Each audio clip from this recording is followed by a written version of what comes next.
Hey guys, welcome back to my channel Teck. In this video, I will talk about Google Play Points special earn rates. And here you can see in the Play Points page, so many new special earn rates are available. Here above you can see earn 4 points per $1.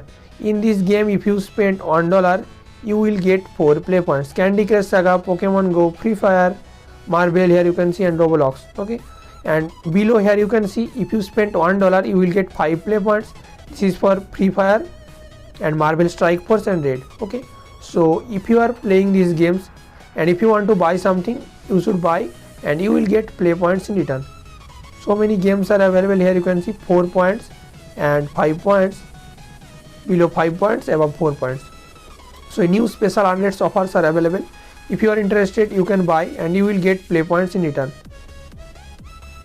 And here you can see earn 5 points and above 4 points. Okay, all favorite games are available. If you are interested, you can buy, and this is the new special rate offers and it will end 3rd January. Okay, so if you are interested, buy now and you will get play points in return.